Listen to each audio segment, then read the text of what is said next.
안녕하세요, 이로움입니다. 여러분이 평생 모아둔 소중한 돈이 딱 5분 사이에 사라진다면 어떤 기분이실까요?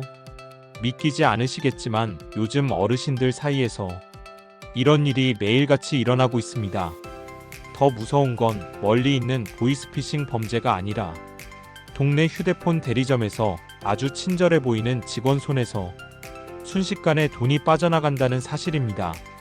오늘 영상은 어르신들이 가장 많이 당하는 휴대폰 사기와 보이스피싱 피해를 막는 법을 실제 피해 사례와 함께 한 번만 보면 평생 쓰실 수 있게 정리해 드립니다. 영상이 조금 빠르다고 느껴지신다면 오른쪽 위 톱니바퀴 모양을 눌러 재생 속도를 천천히 맞춰보세요.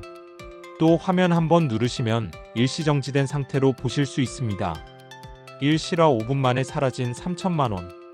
경기도 화성에 사시는 68세 박정수 어르신은 얼마 전 휴대폰을 바꾸러 동네 대리점에 들렀습니다. 직원은 친절하게 앱을 옮기려면 인증번호가 필요하다고 했습니다.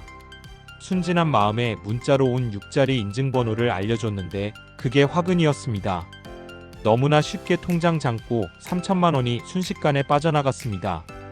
어르신은 이게 무슨 일이냐며 자녀에게 전화를 걸었고 온 가족이 밤새 은행과 경찰서를 오가야 했습니다.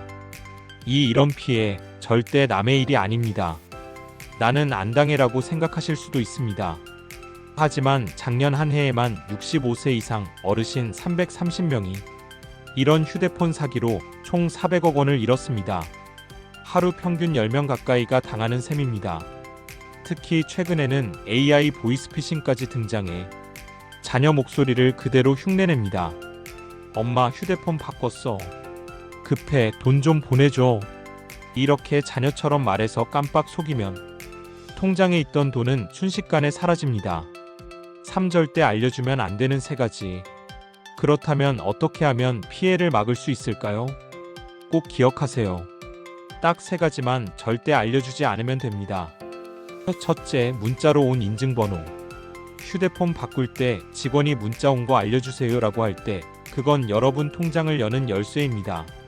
충남 아산에 사시는 79세 김영자 할머니도 휴대폰 바꾸러 갔다가 문자번호 알려달라는 말에 곧바로 2,500만 원이 사라졌습니다. 반면 서울 도봉구 이상철 어르신은 라디오에서 이런 사기 수법을 듣고 제가 직접 입력할게요 라고 말해 피해를 막았습니다.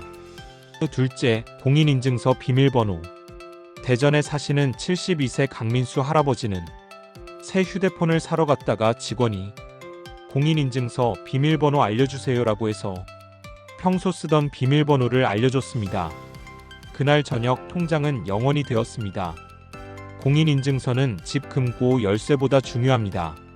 절대 가족 아닌 누구에게도 알려주지 마세요. 셋째, 계좌카드 비밀번호. 이건 너무 당연하지만 아직도 많은 분들이 대리점 직원에게 앱 테스트하겠다는 말에 속아 비밀번호를 불러줍니다. 강원도 춘천에 사시는 73세 윤창호 어르신은 은행 앱 설치 중 소액 이체해보자는 말에 비밀번호를 알려줬다가 손주 대학 등록금 1,800만 원이 사라졌습니다. 그럼 안전하게 휴대폰 바꾸려면 걱정하지 마세요. 안전한 방법은 간단합니다. 첫째, 중요한 앱은 미리 로그아웃하기. 제주도 황정한 할아버지는 휴대폰 사러 가기 전날 은행 앱과 카카오톡을 모두 로그아웃하고 갔습니다. 그래서 직원이 물어볼 것이 하나도 없었습니다. 둘째, 유심만 바꾸기. 인천 부평구 장영숙 할머니는 대리점에서 폰 주세요라는 말에 아니요, 유심만 바꿔주세요 라고 했습니다.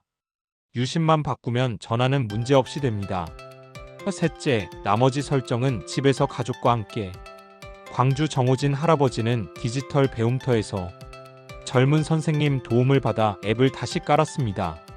주민센터나 복지관에 문의하면 무료로 도와주는 프로그램이 많습니다. 피해를 당했다면 즉시 이렇게. 혹시 이미 피해를 입으셨더라도 절대 포기하지 마세요. 1. 은행에 즉시 연락. 통장이 비었다면 바로 고객센터에 전화해서 금융사기 피해라고 말씀하세요. 밤이어도 괜찮습니다. 2. 경찰 신고 112.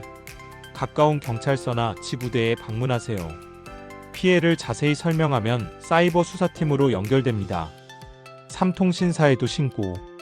해당 대리점이 어느 통신사인지 확인하고 고객센터에 신고하세요. 4. 금융감독원 민원 제기. 은행이 책임 없다고 해도 포기 마세요. 금융감독원 1332에 민원을 넣으면 분쟁 조정으로 피해금을 돌려받는 사례가 많습니다. 6. 잊지 말아야 할 마지막 가이드. 인증번호, 공인인증서, 비밀번호, 계좌 비밀번호는 절대 NO. 중요한 앱은 미리 로그아웃. 유심만 바꾸고 나머지는 집에서 가족과 함께. 피해 났다면 은행 경찰 통신사 금감원 4단계 대응. 7. 실제로 돈을 지킨 분들의 이야기. 부산의 이경 할머니는 처음에는 무서워서 못했지만 지금은 경로당에서 다른 어르신께 이 방법을 알려주고 계십니다. 지식은 나눌수록 더 강해집니다. 이 한마디가 모든 걸 설명해줍니다. 오른쪽 하단의 구독을 누르시면 더 많은 정보를 얻으실 수 있습니다. 이로움은 앞으로도 시니어분들이 사기 걱정 없이 안전하게 노후를 지킬 수 있도록 계속 함께하겠습니다. 끝으로 오늘의 한마디 남겨드립니다. 지혜로운 사람은 작은 의심으로 큰 손해를 막는다.